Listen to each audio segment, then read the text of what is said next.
বন্ধুরা, সব কেমন আছেন? আশা করছি ভালোই আছেন। আমরাও ভালো আছি। অনেক দিন ভিডিও করা হয়নি। তার মধ্যে একটু ঠান্ডা লেগে গেছে। দেখো এই ওড়না জড়িয়ে সকালবেলা উঠে বাসি কাজ করে পুজো দিয়ে এখন জলখাবার খেয়ে এই রান্না বসিয়েছি। একদিকে ভাত আর একদিকে থোড়ের তরকারি। থোড়টা নষ্ট হয়ে যাচ্ছে, আর মাছের ঝাল করবো, আর শিম আলু ভেজেছি। তো অনেক দিন কথা হয়নি, সত্যি টাইমও পাওয়া যায় না শীতকালের বেলা।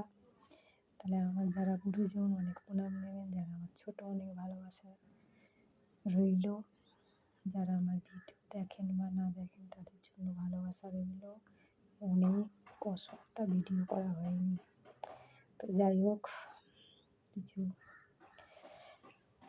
টাইম না পেলে যা হয় আর কি। তো আজকে হঠাৎ ইচ্ছে করলো আমি একটা ভিডিও করি।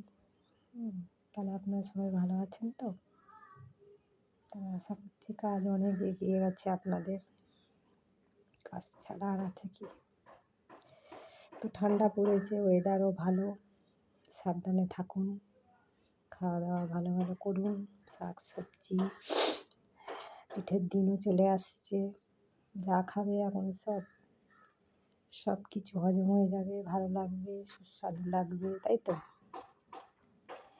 তেমন সাবধানেও থাকতে হবে। এই যে সকালবেলা মাথায় জল দিই, জল না দিলেও মনে হয় না যে স্নান করেছি।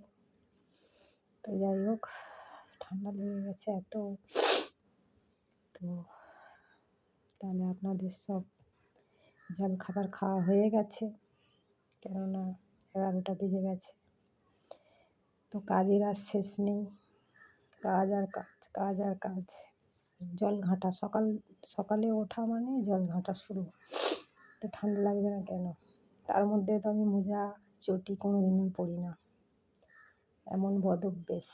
আবার তার মধ্যে আবার পা ধোয়াও হাজারবার অভ্যেস। পা হাত সাদা হয়ে গেছে, পা হাত না ধুয়ে ধুয়ে না ধুলে মনে হয় যেন হাত পা যেন নোংরা লাগছে।